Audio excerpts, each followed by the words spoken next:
Halo, jumpa lagi dengan saya Virbum Veritatis. Kita akan melanjutkan seri Exegetical Insight, sebuah seri di channel Virbum Veritatis yang dirancang untuk memberikan penjelasan atau penerangan secara ringkas mengenai original meaning atau maksud original dari aspek-aspek tertentu atau bagian-bagian tertentu baik di dalam perjanjian lama maupun di dalam perjanjian baru. Nah, kalau saudara seorang hamba Tuhan, saudara bisa memanfaatkan seri-seri ini, mengembangkannya untuk pelayanan mimbar yang dipercayakan kepada saudara. Di hadapan Agripa ketika Paulus memberikan testimoni mengenai pengalaman Kristofaninya, Kristus yang sudah bangkit menampakkan diri kepada Paulus di dekat Damsyik. Paulus berkata kepada Agripa, "Skleronsoi proskentra lacti jein, sukar bagimu untuk menendang galah rangsang." Nah, kata kentra di dalam klausa paling terakhir itu adalah bentuk akusatif jamak dari kata kentron. Kata kentron yang diterjemahkan galah rangsang merujuk kepada tongkat atau galah yang biasanya digunakan untuk memecut ternak yang digunakan membajak. Pecutan itu dimaksudkan bukan hanya supaya ternak itu terus maju, tapi termasuk mengatur dan mengendalikan arah maju dari ternak tersebut.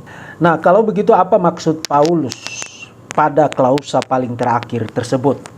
Klausa paling terakhir itu merupakan kutipan dari sebuah peribahasa di kalangan orang-orang Yunani, sebuah peribahasa yang berarti melawan para dewa atau melawan Allah.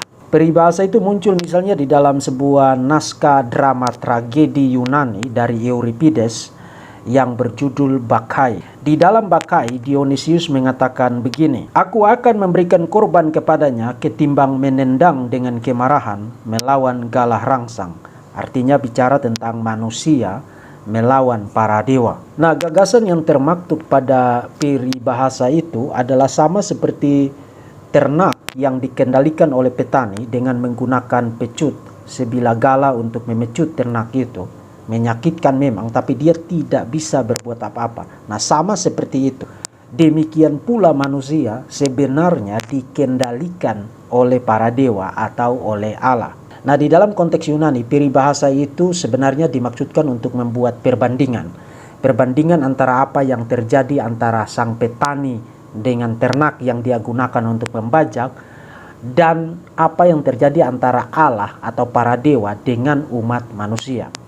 Sama seperti ternak itu dikendalikan oleh sang petani menggunakan galah rangsang atau sebilah tongkat pecut, menyakitkan memang tapi dia tidak bisa berbuat apa-apa. Demikian juga hidup manusia sebenarnya dikendalikan oleh para dewa atau oleh Allah. Manusia tidak dapat berbuat apa-apa untuk melawan dan menentang kehendak para dewa atau menentang kehendak Allah. Itu adalah pengertian dari peribahasa itu di dalam konteks Yunani. Nah, yang menarik untuk diperhatikan adalah di dalam Kisah Para Rasul sebanyak 3 kali Lukas mencatat pengalaman Kristofani yang dialami Paulus di dekat Damsyik. Pasal 9, pasal 22, dan pasal yang ke-26. Tapi hanya di dalam konteks ini, pasal 26, di hadapan Agripa, Paulus mengutip dari peribahasa orang-orang Yunani.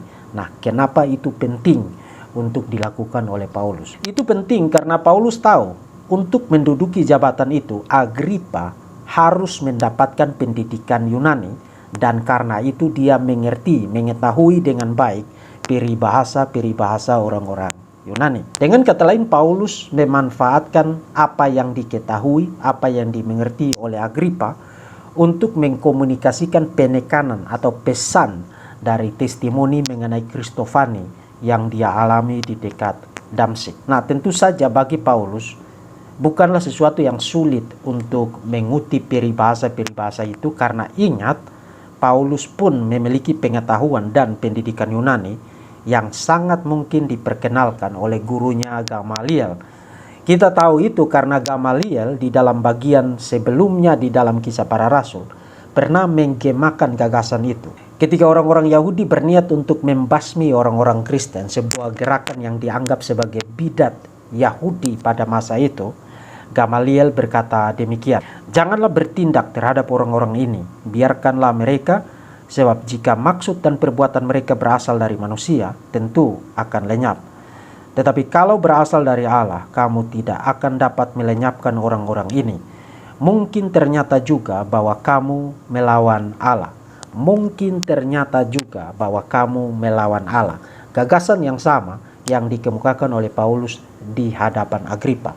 Dengan kata lain, Paulus hendak menyatakan bahwa apa yang terjadi dengan dirinya, yang dia alami melalui momentum Kristofani di dekat Damsyik itu, merupakan satu peristiwa yang tidak dapat dia lawan, tidak dapat dia tolak.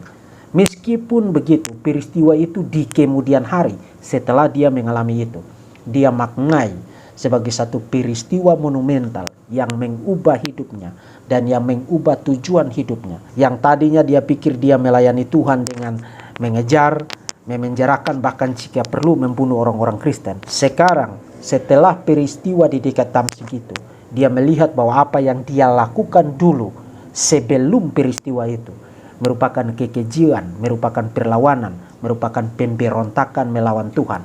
Dan Tuhan di dalam kedaulatannya yang mengendalikan dan yang mengatur dan yang mengontrol kehidupan Paulus melalui peristiwa di dekat Damsyik itu membawa Paulus kepada pertobatan. Itu bukanlah sesuatu yang bisa dia lawan dengan kekuatannya sendiri.